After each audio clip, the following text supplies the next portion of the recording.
ونعوذ بالله من شرور أنفسنا ومن سيئات أعمالنا من يهده الله فلا مضل له ومن يضلل فلا هادي له وأشهد أن لا إله إلا الله وحده لا شريك له وأشهد أن محمدا عبده ورسوله أما بعد أحييكم بتحية الإسلام. Je vous passe le salam à tous. Assalamu alaikum wa rahmatullahi wa barakatuh.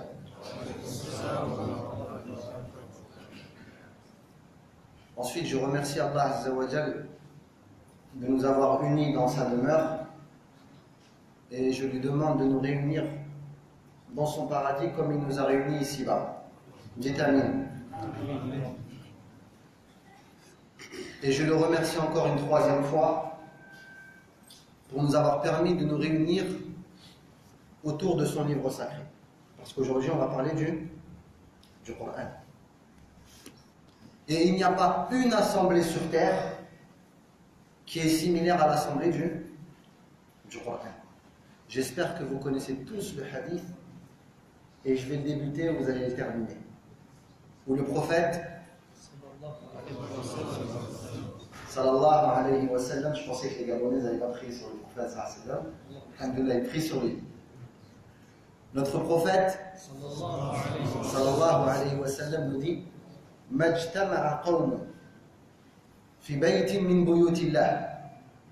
Il n'y a pas un groupe de personnes qui se réunissent dans la maison d'Allah Azza wa Jal. Qu'est-ce qu'ils font? Anas, Akmil. مجتمع قوم في بيت من بيوت الله يتلون كتاب الله ويتدارسونه. Il n'y a pas un groupe qui s'unit autour du livre d'Allah. Il le récite et il s'enseigne, il l'étudie. Qu'est-ce qui se passe? Qu'est-ce qui se passe quand un groupe se réunit dans la mosquée et étudie le Coran? إلا نزلت عليهم Al-Malaika. Donc les anges descendent. Les anges ils sont là. Nahnu awliya'ukum fil hayati dunya wa fil akhirah. Les anges descendent et il y a des anges qu'Allah a créés pour ces assemblées. Et ils cherchent leurs compagnons qui sont ceux qui étudient le Coran et qui récitent le Coran. Donc tu as la compagnie des anges.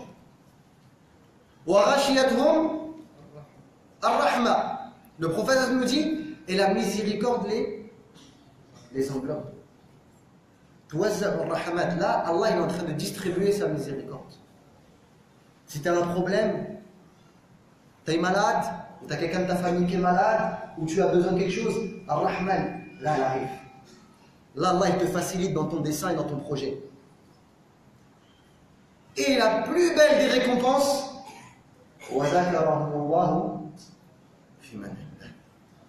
et Allah te cite comme tu l'as cité. Mais ça veut dire quoi Allah te cite?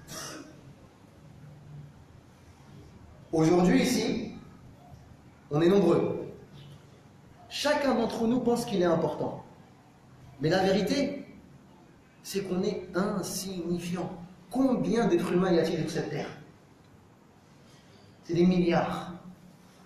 Combien d'êtres humains il y a eu avant toi? Et combien d'êtres humains il y aura après toi? Ça, c'est juste les humains. Si on compte les djinns, si on compte les anges, si on compte les animaux, où t'existes, toi? Dans la création d'Allah Azza wa Jal, tu es insignifiant, oui ou non?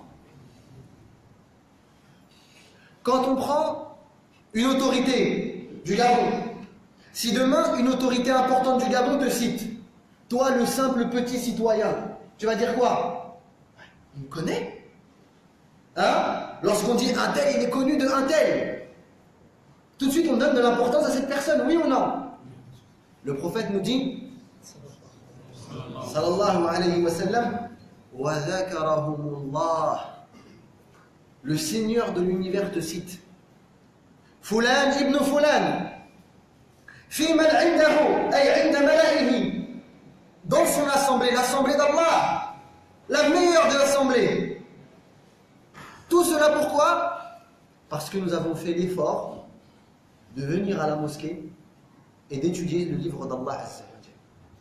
Et ça, c'est un cadeau qu'Allah donne à son serviteur. Donc dites Alhamdulillah.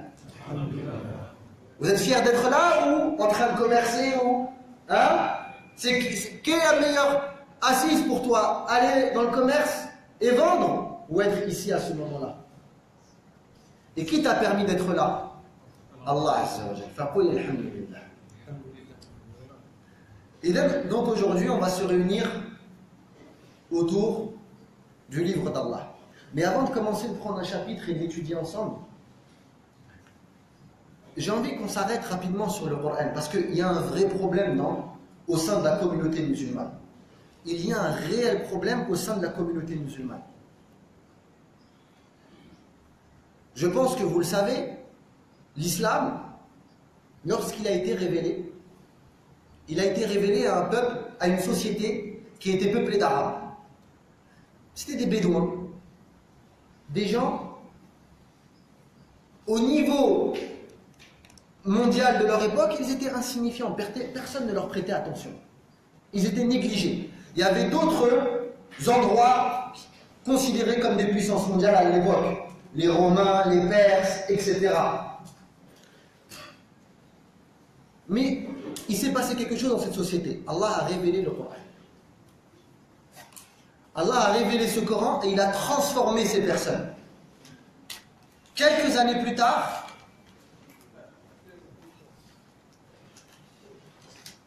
il a voulu bien faire. Quelques années plus tard, avec la transformation et la venue du Coran, une civilisation s'est créée, la civilisation musulmane. Cette civilisation, elle a régné, scientifiquement parlant, elle a régné de par ses mœurs, elle a régné de par ses qualités pendant 10 siècles. Avant, pour pouvoir se vanter et pour pouvoir avoir du mérite, il fallait parler arabe, il fallait parler la langue du Coran.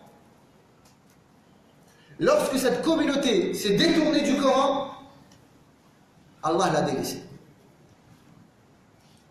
Et regardez, il y a un verset. ربنا تبارك وتعالى وصف هذا الكتاب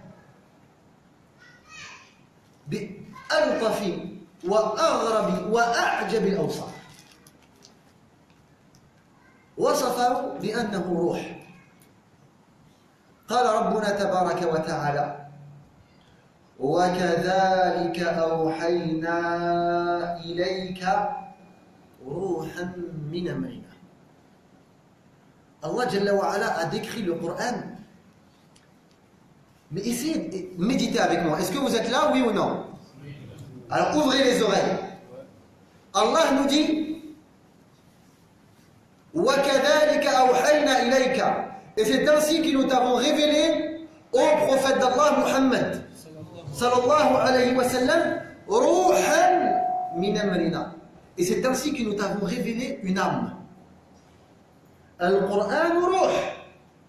Donc le Coran est une âme. Que fait une âme? Al-ruh sababun lil-haya bal ba'ithuha. بملابسة الروح للجسد تحيا الأجساد وبمفارقته تموت. Une âme, elle a pour rôle de donner la vie. Sah ou la? Une âme donne la vie. Si je prends un corps, comment vous appelez? Masha'Allah. Si je l'ai devant moi et il bouge, c'est parce qu'il a une âme dans son corps. Le jour où cette âme va sortir, j'aurai un corps un corps inerte, mort. C'est pour ça que le prophète nous dit lorsque l'âme est reprise, le regard la suit, elle part. C'est pour ça que les morts, quand ils meurent, ils ont les yeux, ils suivent leur âme, elle part. Alors pourquoi Allah a décrit le Coran comme étant un ruh? C'est-à-dire que, ô toi musulman, ô toi être humain, tu ne pourras véritablement goûter à la vie que si nabadatul qalb, que si les battements du cœur se mélangent à ce Coran. Si vous voulez, le Coran est l'âme de l'âme, la vie de la vie. Il n'y a pas de vie sans Coran. Mais ça, c'est facile. Là, je dis la phrase, vous la terminez. Mais qui l'applique aujourd'hui? Hein? Certains viennent et nous disent, ma foi, elle est faible. J'arrive pas à pleurer quand j'entends le Coran. Mais c'est normal qu'elle soit faible, parce que tu ne vis pas avec la cause qui te donne la foi, qui est le Coran. Idhan, regardez ce verset. Allah nous dit, وَكَذَلِكَ أَوْحَيْنَا إِلَيْكَ رُوحًا مِّنْ أَمْرِنَا مَا كُنْتَ تَدْرِي مَا الْكِتَابُ وَلَا الْإِيمَانُ وَلَكِنْ جَعَلْنَاهُ نُورًا نَهْدِي بِهِ مَن نَّشَاءُ مِنْ عِبَادِنَا. Ce verset-là a été révélé au prophète sallallahu alayhi wa sallam. Le prophète sallallahu alayhi wa sallam كفر بالجاهلية علم أن هذه الأصنام باطلة لا تنفع ولا تضر. Le prophète sallallahu alayhi wa sallam, depuis le début, savait que ces statues qui étaient adorées en dehors d'Allah ne faisaient ni du mal ni du bien. Il savait que cette religion qui était pratiquée devant lui n'était pas une religion acceptée, agréée auprès d'Allah. Mais il ne connaissait pas le chemin. Et il était observateur, il attendait une issue. Et c'est ainsi que Allah Azza wa Jalla lui a révélé Ar-Ruh, le Coran, pour lui donner vie. وَكَذَلِكَ أَوْحَيْنَا إِلَيْكَ رُوحًا مِّنْ أَمْرِنَا مَا كُنْتَ, tu ne savais pas. مَا كُنْتَ تَدْرِي مَا الْكِتَابُ وَلَا الْإِيمَانُ, tu ne connaissais ni le Coran ni la foi. Parce que tu ne peux connaître la foi sans le Coran. وَجَعَلْنَاهُ نُورًا, et ensuite Allah a fait en sorte que ce Coran soit une lumière. نَهْدِي بِهِ مَن نَّشَاءُ مِنْ عِبَادِنَا, on guide qui on veut parmi nos serviteurs avec cette lumière. Donc juste dans ce verset, le Coran est une lumière et une âme.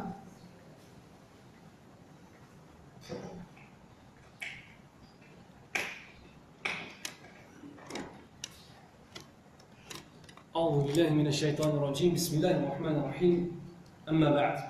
Je remercie notre chef, il faut baisser un petit peu le micro peut-être. Je remercie notre chef, Cheikh Hatim Hafidahullah. Dites Hafidahullah. On a fait cette très très belle introduction, Inch'Allah. Et la conférence va se passer ainsi. Cheikh intervient, et ensuite moi simplement j'interviens très rapidement, mais la muhadara sera surtout Cheikh, Inch'Allah. Très important, il nous a mentionné que le Coran al-Karim est appelé dans le Coran al-Karim Ruh. Et il nous a rappelé qu'un corps sans âme ne peut pas vivre. Une foi sans Coran ne peut pas exister. Une foi sans Coran ne peut pas vivre, ne peut pas exister. Un musulman qui dit La ilaha illallah Muhammad Rasulullah sallallahu alayhi wa sallam, mais qui a une relation avec le Coran qui est simplement celle d'un étranger qui va visiter un ami lointain qui voit une fois par an, sa foi sera forte ou sera faible. Maintenant, quand il va lire ce Coran, quelle attitude doit-il avoir? Vous savez, en tant qu'imam, les gens viennent souvent nous voir à la fin de Salat al-Jumu'ah et ils nous disent Ya imam, ça va pas, ma foi elle est basse. J'ai du mal. J'arrive pas à me concentrer dans ce salat, dans la prière. Je n'arrive pas à ouvrir le Coran al-Karim, à avoir envie de le lire et de le lire. Pourtant, je sais qu'il faut le lire. Je sais que chaque lettre que j'ai lue, alors j'aurai 10 hasanat au minimum pour chaque lettre. Je le sais, mais j'arrive pas à le faire. Et on lui dit quoi? Akhil Karim, si ta foi est basse, il faut que tu lises le Coran. C'est une bonne réponse. À tous tes problèmes, il faut que tu lises le Coran. Mais il y a une autre question qui vient se poser. Pourquoi est-ce que lorsqu'on lit le Coran, ça ne nous change pas? Je répète. Pourquoi est-ce que même lorsqu'on fait l'effort de lire le Coran, on finit de lire le Coran et très souvent, pas toujours, alhamdoulilah, il n'y a rien qu'à changer? C'est vrai ou c'est pas vrai ça? On te dit lis le Coran, tu vas devenir pieux. Tu prends le Coran, tu lis le Coran, tu n'es pas devenu pieux. Lis le Coran, tes problèmes ils vont se résoudre. Tu prends le Coran, tu lis le Coran, tu prends le Mus'haf, pardon, tu lis le Coran, et tes problèmes ils sont encore là. Pourquoi?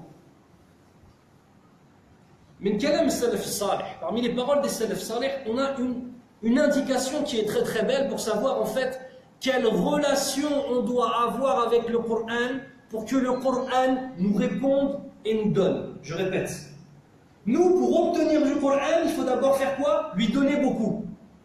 Plus tu donnes, plus il va te rendre. Et sache que ce que tu vas donner, même si c'est peu, lui il va te rendre beaucoup. فالكلام هو القرآن كالصاحب كلما طالت الصحبة عرفت أسراره فإن الصاحب لا يعطي سره لمن يجالسه سوى دقائق ثم ينصرف. كلام عجيب. Le Coran, il est comme un compagnon, un ami. Je vais te poser une question. Comment tu t'appelles, Africain? Hassan. Le frère Hassan. نسأل الله عز وجل أن يجعله من أهل الجنة. On demande à Allah de faire de lui quelqu'un du paradis. Dites Amin. Un vrai Amin, mesquine, c'est pas votre frère. Dites Amin, un vrai Amin. Allahumma Amin. Je rencontre Hassan. T'es mon frère pour Allah, ça veut dire que je t'aime, quoi qu'il arrive. Là, entre toi et moi, il y a un lien, un amour pour Allah Azza wa Jal. Mais, est-ce que là, après la muhadara, en t'ayant parlé que 5 minutes, je vais venir te voir et je vais te confier tous mes problèmes, toutes mes angoisses et tous mes secrets? Oui ou non? Non. Ah, je te connais pas, frère. Est-ce que toi, tu vas venir me voir et tu vas me dire tous tes problèmes, tous tes secrets? Non. Pourquoi? Qu'est-ce qu'il a besoin? Il a besoin de me connaître. Plus tu connais une personne, plus tu lui donnes tes secrets. C'est vrai ou pas? Moins tu connais une personne, moins tu lui donnes tes secrets. Eh bien, le Coran, c'est comme une personne. Le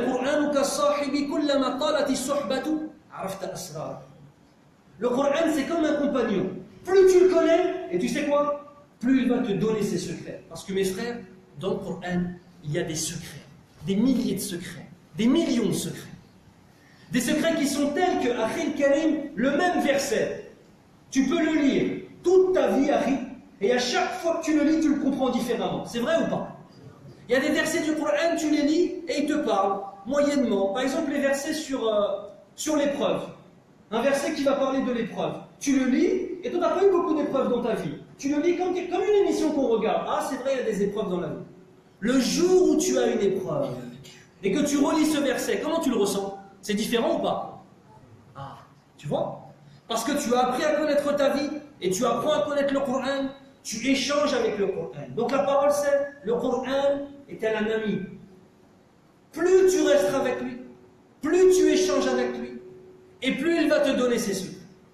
Car certes, une personne, un ami, ne te donnera jamais ses secrets si tu restes avec lui que quelques minutes et que tu t'en vas. Donc la vraie question arrive. Pourquoi le Coran ne nous change pas? En vérité, il y a une autre qui vient après. Pourquoi est-ce qu'on ne vit pas avec le Coran? Ce dont a parlé Cheikh Hatim, hafidhahullah, c'est une réalité. Comprenez bien une chose, ça il faut le comprendre, mes frères. Est-ce que les Arabes, avant que Mohammed sallallahu alayhi wa sallam, non, une vraie prière sur le prophète, avant que Mohammed sallallahu alayhi wa sallam, avant qu'il ne soit envoyé à la communauté des Arabes, que faisaient les Arabes dans le monde? Ils faisaient des poèmes, alhamdoulilah. Ils faisaient du commerce, très très bien, c'est bien, alhamdoulilah. Dans la langue arabe, c'était... Mais il y avait qu'eux qui parlaient l'arabe. Leur commerce était entre eux, un petit peu avec les Romains, un petit peu avec le Yémen. Mais rien, c'était pas une civilisation qui brillait. Elle avait des qualités, mais elle ne brillait pas. À partir du moment où le message d'Allah est descendu sur le prophète, sallallahu alayhi wa sallam, tout a changé. Ça veut dire quoi? On veut du changement? Il y a deux choses. Il faut que nous, on change, pour qu'ensuite nos femmes, nos enfants changent, pour que la société change. Comment on va changer? En s'accrochant au Coran. D'accord? On a une parole de l'imam Ali ibn Abi Talib radiyallahu anhu qui est magnifique, que je vais vous citer en français. Il nous dit dans le sens, le Coran est beau en surface. En surface, lorsque tu lis le Coran ou que tu entends réciter le Coran c'est beau. Même pour quelqu'un qui ne comprend pas l'arabe, c'est vrai ou pas? Il est beau en surface, mais on s'arrête là? Non. Immense en profondeur. Ça veut dire que le Coran, il est d'une profondeur que tu ne peux pas t'imaginer. La profondeur dont on parle ici, ça veut dire qu'il y a toujours des sens cachés. Toujours des choses que tu vas découvrir. D'accord? On ne cesse d'y faire des découvertes. Chaque fois que tu vas lire le Coran, il y aura des nouvelles choses. Regarde, Surat al-Fatiha. Tout le monde connaît Surat al-Fatiha, oui ou non? Qui a lu déjà une vraie explication sur Surat al-Fatiha? Tu connais al-Fatiha? En vérité, si tu ne sais pas exactement l'explication de chacun des mots, tu as vu la beauté en surface, mais tu ne connais pas l'immensité en profondeur.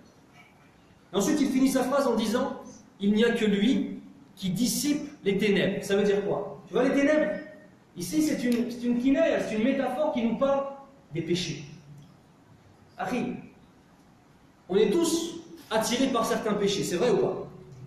Il y a des péchés, l'insan il est comme ça. Il y a des gens c'est l'argent, il y a des gens c'est les femmes, il y a des gens c'est la drogue, Allah musta'an, d'autres c'est l'alcool, d'autres c'est les clips vidéo, d'autres c'est des femmes dénudées, akramakumullah. Chacun a ses péchés. On doit se connaître, c'est vrai ou pas? On n'est pas des anges. Hein? Si on était des anges, on le saurait. Et si on avait été des anges, notre prophète ça aurait été un ange. Non, c'était un homme comme nous. Sallallahu alayhi wa sallam.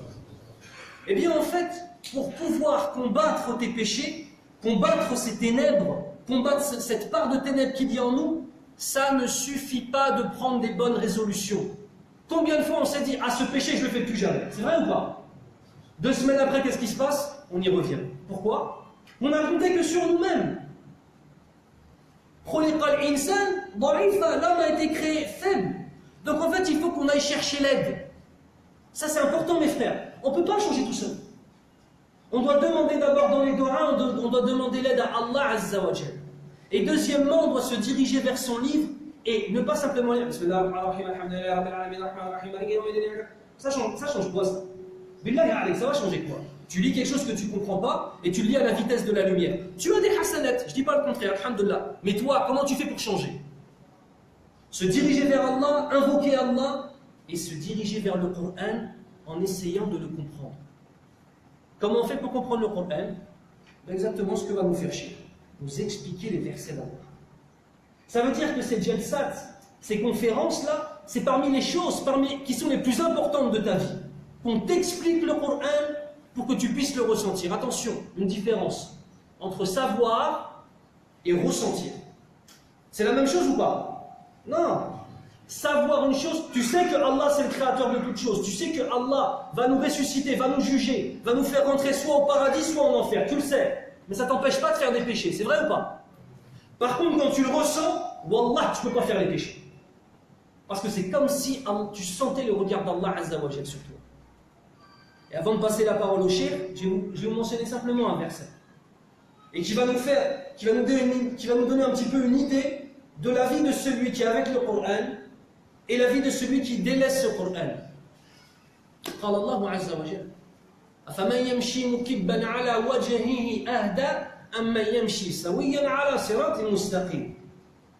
Est-ce que celui qui marche sur son visage, ça veut dire en fait, là c'est, marcher sur son visage, c'est comme ça, le monde est à l'envers. Tu marches sur tes pieds ou sur ton visage?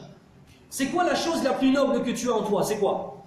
La tête. Et c'est la raison pour laquelle quand tu fais la prosternation, tu le mets tout en bas, en humilité à Allah Azza wa Jal.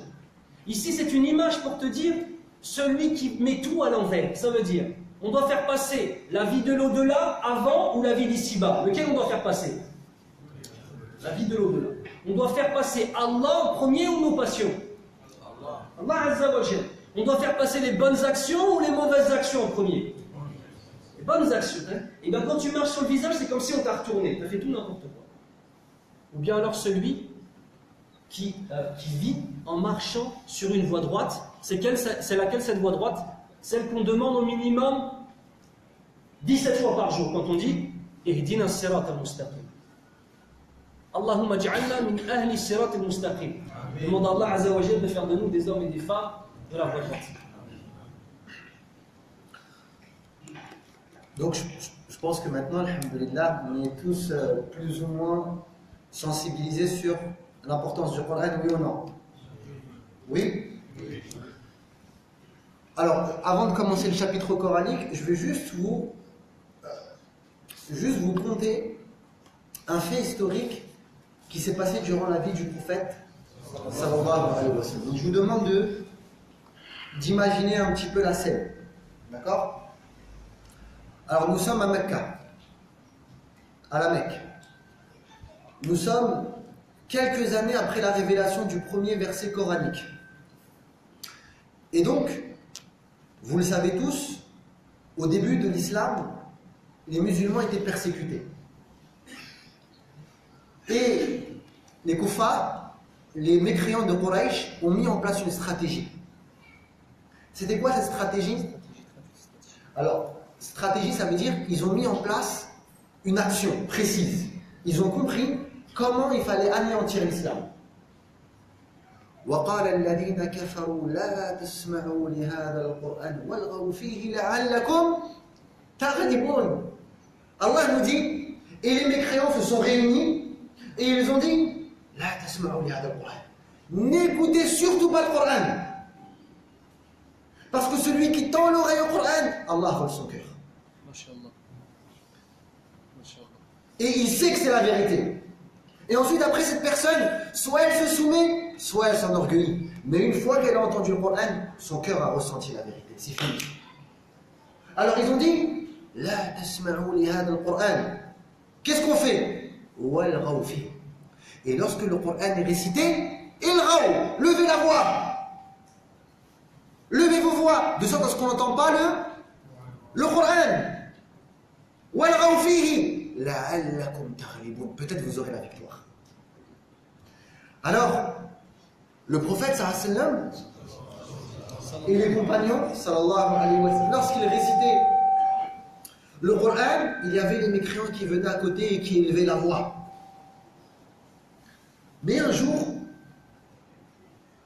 nous sommes autour de la Kaaba. Et il y a ce qu'on appelle, c'est un abri de Quraysh, les têtes et les gestionnaires de la ville de Mecca, les chefs. On a Abu Sufyan, on a Abu Jahl, on a An-Nadr ibn Harith, on a Amr ibn Wood, on a l'Akhlas ibn Shurayk, etc., etc. Ils sont là, autour de Mecca, en train de discuter. Et tout d'un coup, il y a le prophète sallallahu alayhi wa sallam qui rentre. Eux, ils sont là, et lui, il rentre. Et il fait quoi? Il dit Allahu Akbar. Donc il va commencer à réciter le. Directement, il se lève pour aller le frapper. Sallallahu alayhi wa sallam. Et là, le prophète commence Wan-najmi idha hawa. Ma dhalla sahibukum wa ma yantiqu 'anil hawa in huwa. Et il commence à réciter suratu An-Najm. Vous savez ce qui s'est passé? Tout de suite, les mécréants, en entendant les premiers versets, se sont mobilisés. C'était comme si le Coran leur répondait. Ils viennent le frapper, et les premiers versets du Coran, Wan-najmi idha hawa. Lorsque l'étoile s'abat, indakum le châtiment. Ma dhalla sahibukum wa ma ghawa. Celui que vous allez frapper ne s'est pas égaré. Wa ma ghawa. Wa ma yantiqu 'anil hawa. Et il ne parle pas avec sa passion, mais c'est une révélation que je lui donne. Et les versets continuent. Jusque qu'on arrive à cette partie où Allah Azza wa Jalla remet et critique leur pratique. أفرأيتم اللات والعزى ومناة الثالثة الأخرى ألكم الذكر وله الأنثى تلك هي القسمة ضيزى. Donc Allah Azza wa Jalla remet en cause leur pratique. Eux ils sont là, ils sont assis, ils écoutent maintenant. Le Coran les a brusqués, le Coran a volé leur cœur, et eux ils sont attentifs. Et plus le prophète lit, plus l'atmosphère devient lourde. Et plus le silence s'établit. Eux qui élevaient la voix. Le Coran les interpelle. Avez-vous vu vos statues Al-Lat wal-Uzza wa Mana wa Thalithat al-Ukhra et l'autre? Comment pouvez-vous prétendre que vous lui attribuez la fille et vous gardez le sexe masculin, alors que lorsqu'un d'entre vous, on lui annonce qu'il a une fille, c'est comme si c'était la pire nouvelle. C'est-à-dire que vous vous comportez mal avec Allah. Et le verset continue et continue, jusqu'à ce qu'on arrive au dernier quart, ou à la dernière partie de ce chapitre coranique, qui parle des châtiments qui se sont abattus sur les peuples précédents. Et là, la peur commence à pénétrer les cœurs de Quraysh. Et le dernier verset commence Afamin hada al-hadith ta'jabun. Alors imaginez-vous, le chapitre de Surat An-Najm, il fait à peu près 2 pages et demie. à peu près 5 minutes, 7 minutes. Pendant 7 minutes, les kuffar Quraysh étaient immobilisés. Ils ne pouvaient pas bouger le petit doigt. Ils écoutaient attentivement la parole d'Allah. Et le verset clôture. Et le verset les fait voyager de sujet en sujet. Il a commencé avec le prophète, sallallahu alayhi wa sallam, et que c'était un homme véridique. Et ensuite, il a critiqué leurs croyances.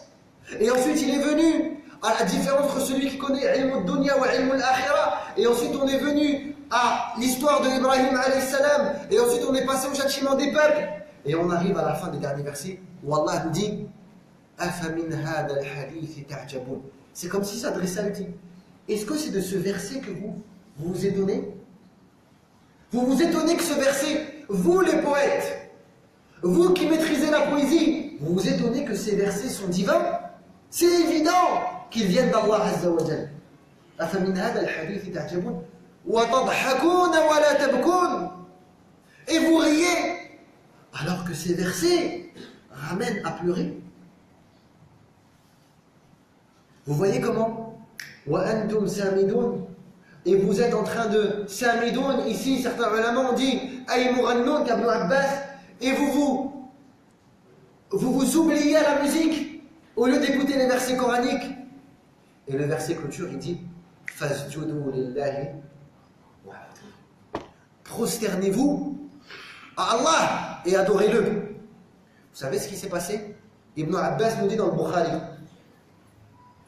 سجد النبي صلى الله عليه وسلم والمشركون والجن والإنس أجمعون.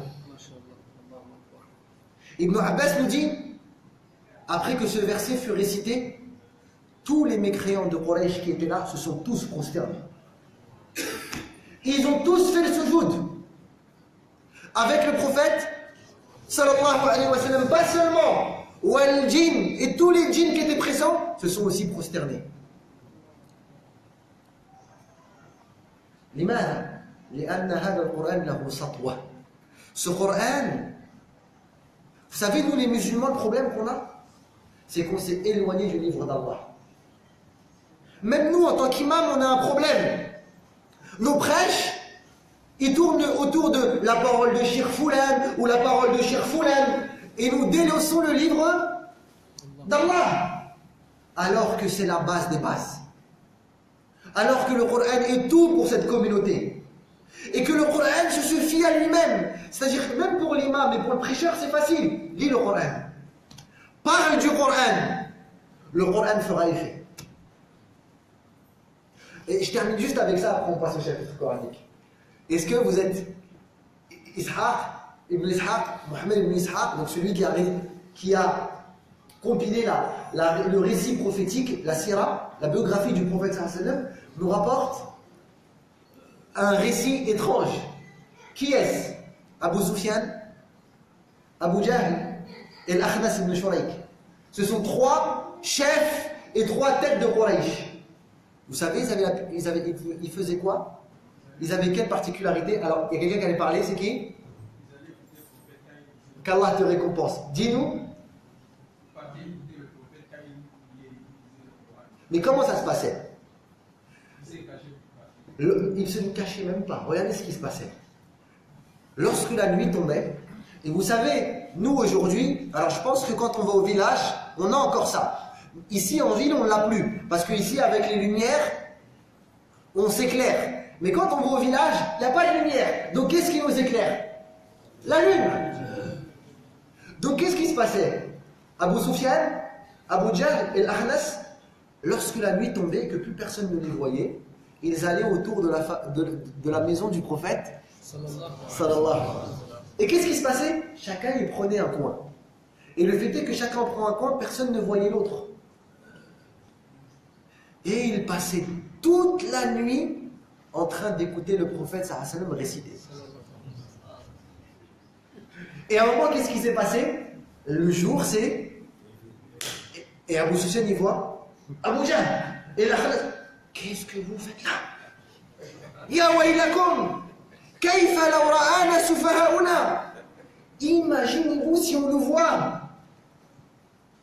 Imaginez-vous si nos citoyens congère, il nous voit dans cet état. Toute la journée, on passe à insulter le prophète, à dire que c'est un menteur. La nuit, au lieu de dormir, on vient profiter et goûter à sa récitation. Alors ils se réunissent, ils se disent, Wallah, demain c'est fini, on ne refait plus jamais ça. C'est bon? Oui, c'est bon, je te jure. Et vous savez, avant, les Arabes, lorsqu'ils promettaient, ils pouvaient donner leur vie. C'était leur honneur qui était mis en jeu. Et ils respectaient leurs promesses. Qu'est-ce qui se passe? La journée, elle passe. Et la nuit, elle tombe. Abu Jahl, il se dit, oh, comment je vais passer cette nuit sans écouter le Coran? Non, mais c'est pas grave en fait. Parce que c'est pas possible que Abu Sufyan et Akhnas auront leurs promesses. Donc si j'y vais, je serai seul. Alhamdoulilah, c'est bon. Ils diront pas que je suis un menteur. Sauf que le problème, c'est que les trois pensent pareil. Pourquoi? Car le Coran a volé leur cœur. Ça y est, ils sont sous l'emprise du Coran. Et donc, ils vont passer la nuit là-bas, et lorsque le jour se lève, ils se relèvent une deuxième fois. Et ça a duré 3 jours de suite.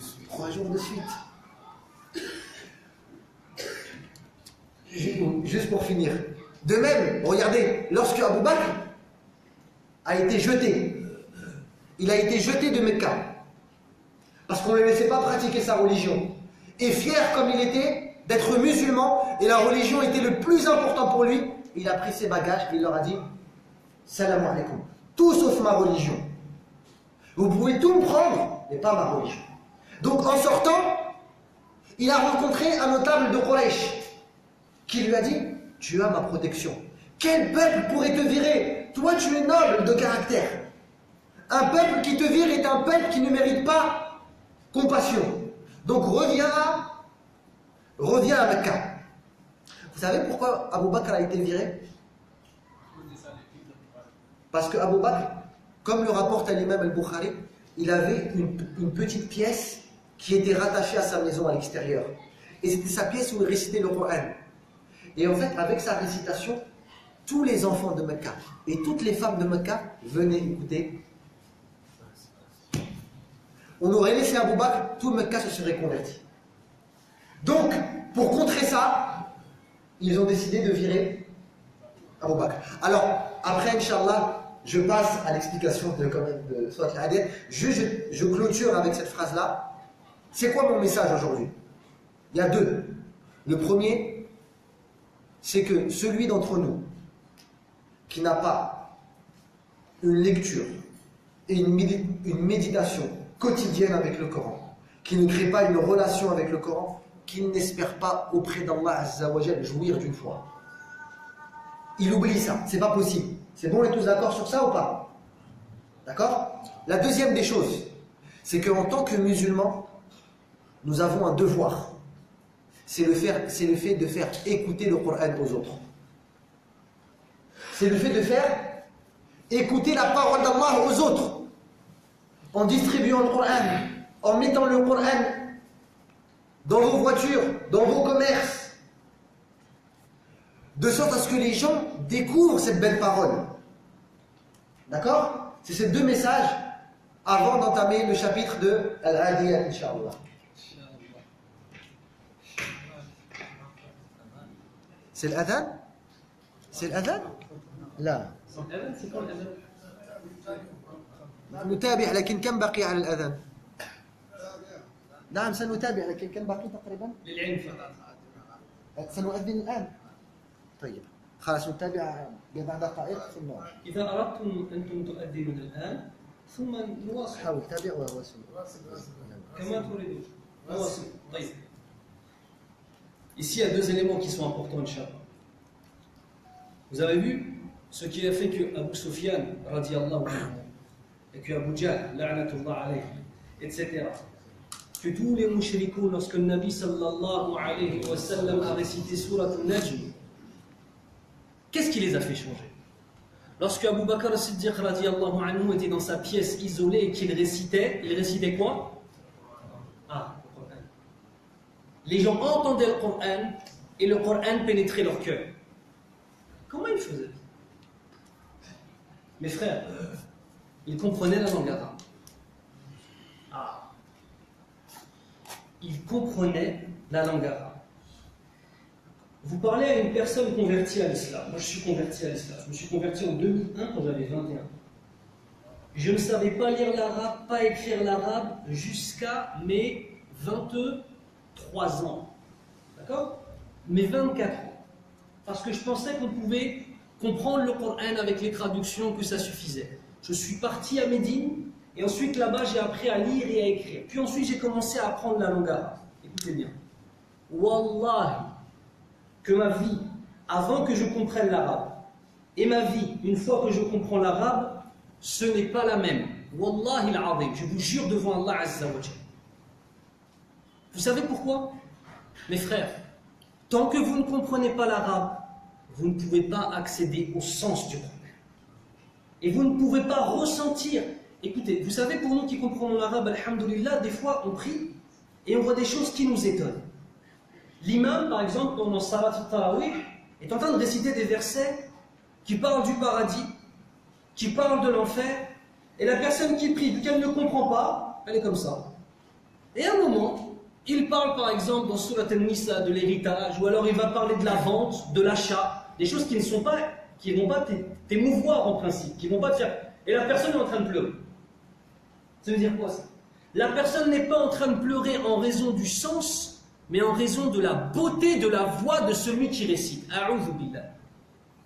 Vous comprenez le problème? On a mis le Coran comme si c'était une chanson.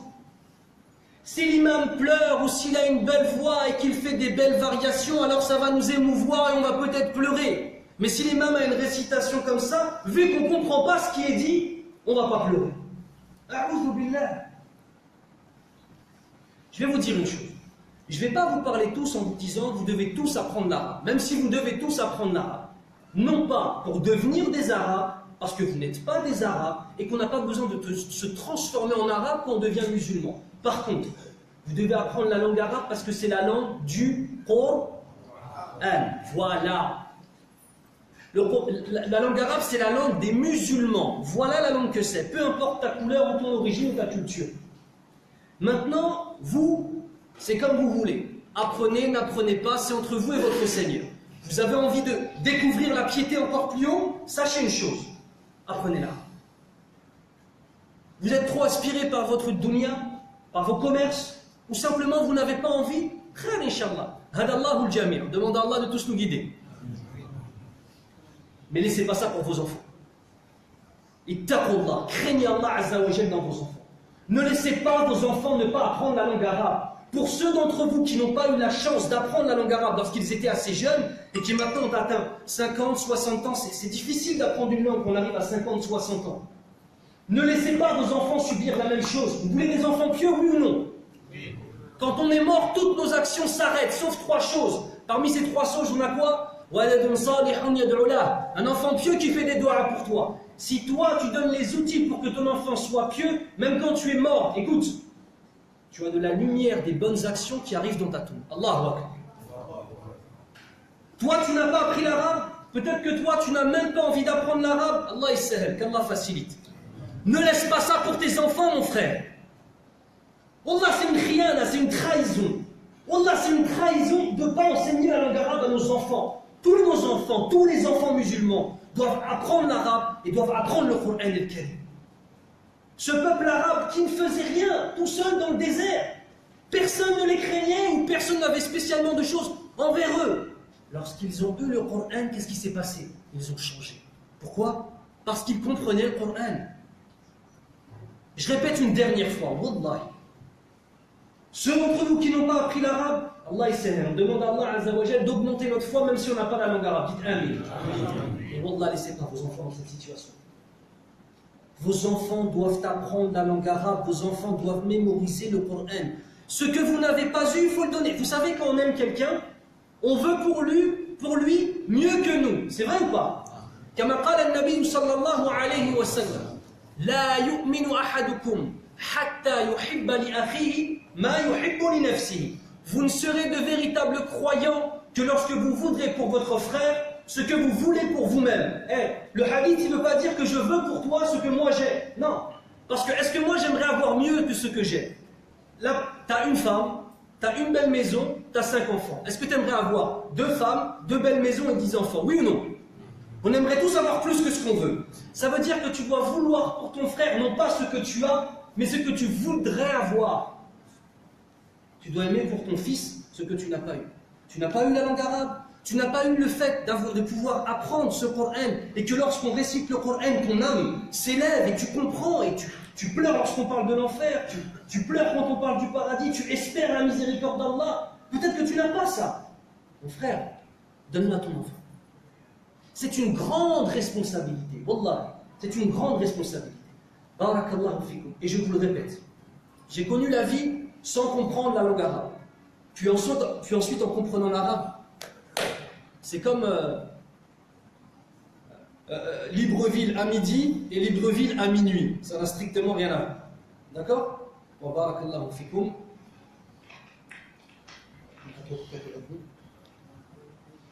من هو المؤذن؟